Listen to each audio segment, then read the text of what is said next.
आप बताएं, कौन कौन मेरे साथ है? तुम्हें अपनी बजाय दूसरे सिपाहियों को भेज देना चाहिए। क्या कहते हो बेटा? कौन कौन मेरे साथ है? हाँ तो हमजा, तुमने एक बार फिर साबित कर दिया कि तुम मेरे एक वफादार सिपाही हो। मैं हमेशा तुम्हारे साथ हूँ नोयान। अब मुझे तुमसे एक और मदद चाहिए हमजा। गुंदोगदो अकेला नहीं आएगा, ये तो बच्चे भी जानते हैं। तुम क्या सोच रहे हो नोयान? अस्सलाम वालेकुम नाजरीन। इस किस्त के आगाज़ में दुआन सख्त परेशान लेटा होता है। बामसी उसे छेड़ता है और कहता है प्यार का असर दोबारा नजर आ रहा है, जिस पर दुआन गुस्से में आ जाता है और खड़ा हो जाता है। बामसी उसे कहता है क्या तुम मुझे मारोगे? ठीक है, तुम मुझे मार के अपना गुस्सा ठंडा कर लो। लेकिन दुआन गुस्से से बाहर की तरफ जाने लगता है। तुर्गत उसे रोक लेता है और कहता है बैठ जाओ। दुआन बैठ जाता है तो तुर्गत उससे पूछता है बताओ क्या बात है, क्या बानो जिजिक का कोई मसला है? दुआन कहता है हाँ। फिर वो उस रात का वाकया सुनाता है जब बानो जिजिक ने उसकी गर्दन पर खंजर रख दिया था। दूसरी तरफ हैमा खातून के खेमे में सब परेशान थे क्योंकि सलजान को नयान ने अगवा कर लिया था। हैमा खातून सुंगर तेकिन को कहती हैं क्या तुम इन हालात में यहाँ से जाना चाहते हो? सुंगर तेकिन कहता है हाँ मैं जाना चाहता हूँ। हैमा खातून गुस्से में आ जाती हैं और कहती हैं अगर तुम इससे पहले गए जब तक हम नयान का सर कबीले के सामने पोल पर नहीं लटका देते तो मैं तुम्हें बिल्कुल माफ़ नहीं करूंगी। जिस पर सुंगर तेकिन परेशान हो जाता है। फिर हैमा खातून कहती हैं अब से इस खेमे में मौजूद हर शख्स अपनी ज़िंदगी नयान के खिलाफ लड़ने में वक्फ कर देगा और नयान मरेगा। दूसरी तरफ दुर्गा के खेमे में तेकिन कहता है सुंगर तेकिन ने लाजमी वो चीज़ छुपाई हुई है जो नयान को चाहिए। गुमस तेकिन कहता है अगर सुंगर तेकिन वो चीज़ नयान को दे भी दे फिर भी नयान सलजान और गुंदोगदो को जिंदा नहीं छोड़ेगा। गोंजा गुल कहती है हम गुंदोगदो को नयान के जाल में जाने की इजाज़त नहीं दे सकते, उसे सलजान के लिए अपनी ज़िंदगी खतरे में नहीं डालनी चाहिए। तुइतेकिन कहता है जहाँ तक मैं गुंदोगदो को जानता हूँ वो ज़रूर जाएगा। फिर आयतुलन तुइतेकिन को कहती है अगर उसने जाने का फैसला कर लिया तो वो तुमसे मदद मांगेगा, लेकिन तुम उस जाहिल औरत के लिए अपनी और गोंजा गुल की ज़िंदगी बर्बाद मत करना और उसे फैसला तब्दील करने पर रजामंद करना। दूसरी तरफ गुंदोगदो हैमा खातून के खेमे में पहुंचता है। वो हलीमा और गोगचे को बाहर जाने को कहता है।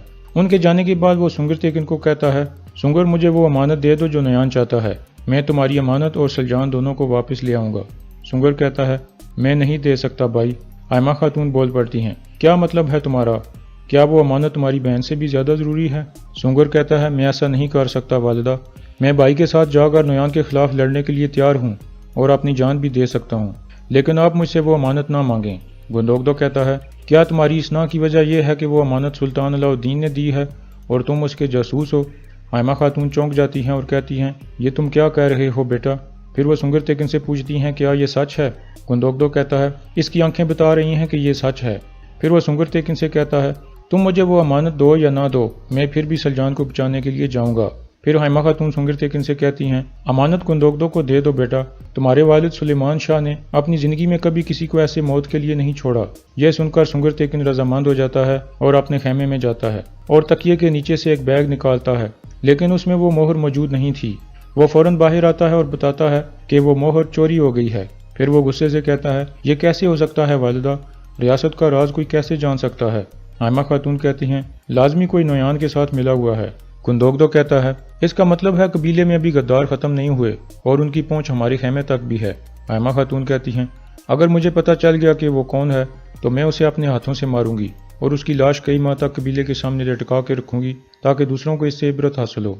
गुंदोगदो कहता है मैंने फैसला किया है कि मैं वहां जाऊंगा जहां नयान ने बुलाया है और सलजान को लेकर नयान को मार डालूंगा। सुंगर तेकिन कहता है भाई आप मोहर के बगैर वहां नहीं जा सकते। गुंदोगदो कहता है खुदा के लिए मुझे इस मोहर के बारे में तफसील से बताओ।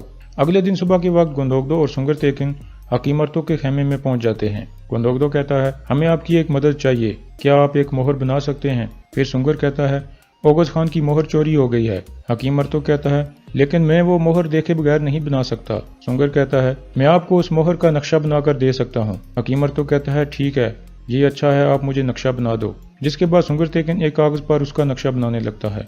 दूसरी तरफ गोगचे तुइतेकिन के पास जाती है और कहती है मैं आज रात सो नहीं सकी, अगर मेरी बहन को कुछ हो गया तो मुझे बहुत दुख होगा। मैं तुम्हारी मिन्नत करती हूँ कि तुम मेरी बहन को बचाने के लिए मदद करो और गुंदोगदो भाई को अकेला मत छोड़ो। तुइतेकिन कहता है हमें अच्छे की उम्मीद रखनी चाहिए गोगचे।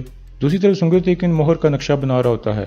حکیم ارتک کہتا ہے انشاءاللہ میں کل تک اس مہر کی نقل تیار کر لوں گا۔ دوسری طرف ایک مہمان خانے میں ارطغرل اور اس کے ساتھی شیخ کرمانی کے ساتھ کھانا کھا رہے ہوتے ہیں۔ اتنے میں شیخ کرمانی کا داماد اندر آتا ہے اور بتاتا ہے کہ ہمارے گھوڑے تیار ہیں شیخ، ہم کسی بھی وقت یہاں سے روانہ ہو سکتے ہیں۔ اس کے بعد شیخ کرمانی کھڑے ہوتے ہیں اور کہتے ہیں اب ہمیں اجازت دیجیے، ہمیں جانا ہوگا۔ آپ جس علاقے کی طرف جا رہے ہیں اس راستے میں ایک محمود درویش ہے، وہ بہت علم والا درویش ہے، آپ اس سے ملاقات ضرور کرنا۔ اس کے بعد وہ ارطغرل سے گلے مل کر وہاں سے چلے جاتے ہیں۔ دوسری طرف قبیلے میں کرکٹ سردار حائمہ خاتون کو کہتا ہے ہم جانتے ہیں کہ نویان ان کو زندہ نہیں چھوڑے گا۔ حائمہ خاتون کہتی ہیں ہم نے گندوگدو کو سپاہیوں کا سربراہ بنایا ہے اور اس پر اعتماد کیا ہے اور اب یہ ثابت کرنے کا وقت ہے۔ گمستیکن کہتا ہے گندوگدو سپاہیوں کا سربراہ ہے، اگر اس کو کچھ ہو گیا تو ہمارے دونوں قبیلوں کو بہت نقصان پہنچے گا۔ دلی دامیر کہتا ہے ہم کس لیے ہیں گمستیکن بے، کیا آپ اس کو اکیلا چھوڑنا چاہتے ہیں؟ گمستیکن کہتا ہے بالکل نہیں، بلکہ میں چاہتا ہوں کہ ہمیں گندوگدو کی بجائے دوسرے سپاہیوں کو وہاں بھیجنا چاہیے، کیونکہ نویان گندوگدو کو مارنا چاہتا ہے۔ اتنے میں گندوگدو وہاں آتا ہے اور کہتا ہے میں جاؤں گا اور سلجان کو بچا کر لے آؤں گا، میں اپنی بیوی کو نویان کے رحم و کرم پر نہیں چھوڑ سکتا۔ پھر وہ سب سے پوچھتا ہے آپ بتائیں کون کون میرے ساتھ ہے؟ تمہیں اپنی بجائے دوسرے سپاہیوں کو بھیج دینا چاہیے۔ کیا کہتے ہو بیٹا؟ کون کون میرے ساتھ ہے؟ اس کے بعد تجتیکن کہتا ہے میں بھی آپ کے ساتھ ہوں گندوگدو بھائی، اور ہم سلجان خاتون کو واپس لائیں گے۔ دوسری طرف نویان حمزہ کو کہتا ہے ہاں تو حمزہ، تم نے ایک بار پھر ثابت کر دیا کہ تم میرے ایک وفادار سپاہی ہو۔ میں ہمیشہ تمہارے ساتھ ہوں نویان۔ اب مجھے تم سے ایک اور مدد چاہیے حمزہ، گندوگدو اکیلا نہیں آئے گا، یہ تو بچے بھی جانتے ہیں۔ تم کیا سوچ رہے ہو نویان؟ اس کے بعد نویان کہتا ہے تم سپاہیوں کو لے کر جہنہ وادی میں پوزیشن سنبھال لو گے، جب گندوگدو وہاں پہنچے گا اور میرا انتظار کر رہا ہوگا تو تم اس کو اور اس کے ساتھیوں کو مار دو گے۔ حمزہ کہتا ہے ٹھیک ہے نویان، تم پریشان مت ہو۔ دوسری طرف حکیم ارتک مہر کی ایک نقل تیار کرنے میں مصروف ہوتا ہے۔ اتنے میں گندوگدو اور سنگرتیکن وہاں آتے ہیں اور پوچھتے ہیں کام ہو گیا ارتک بے؟ حکیم ارتک کہتا ہے ہاں ہو گیا، پھر وہ مہر گندوگدو کے حوالے کرتا ہے۔ سنگرتیکن کہتا ہے ماشاءاللہ ٹھیک ہے، بہت اچھی بنی ہے۔ پھر وہ دونوں حکیم ارتک کا شکریہ ادا کرتے ہیں اور وہاں سے چلے جاتے ہیں۔ دوسری طرف گمستیکن آیتولن کو بتاتا ہے کہ گندوگدو نے جانے کا فیصلہ کر لیا ہے اور تجتیکن بیوقوف بھی اس کے ساتھ جا رہا ہے۔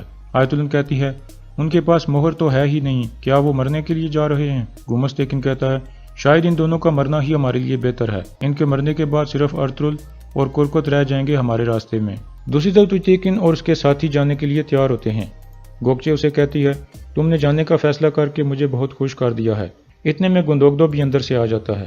حائمہ خاتون اسے دعا دیتی ہیں اور کہتی ہیں تم جا کر اپنی بیوی کو واپس لے آؤ۔ اتنے میں دلی دامیر بھی وہاں آ جاتا ہے۔ گندوگدو اسے کہتا ہے آپ میری والدہ کے پاس رک جائیں، ہم سے زیادہ میری والدہ کو آپ کی ضرورت ہے۔ دلی دامیر کہتا ہے ٹھیک ہے۔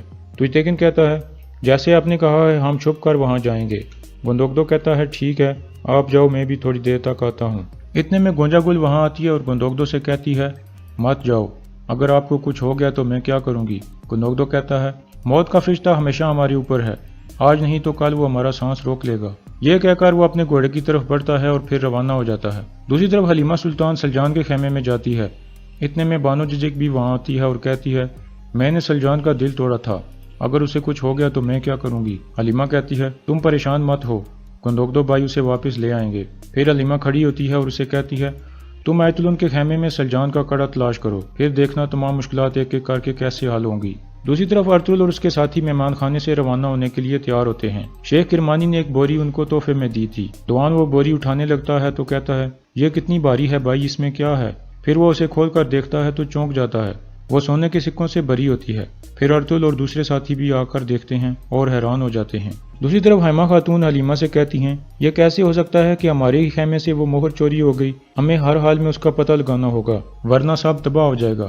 حلیمہ اٹھ کر ان کے پاس آتی ہے اور کہتی ہے یہ کام وہی کر سکتا ہے جو آسانی سے اس خیمے میں آ جا سکتا ہو، اور جس رات آپ نے سب کو شام کے کھانے پہ بلایا تھا میں نے گوکچے اور گونجا گل کو اس خیمے میں جاتے ہوئے دیکھا تھا، جس پر حائمہ خاتون چونک جاتی ہیں اور یہاں اس قسط کا اختتام ہو جاتا ہے۔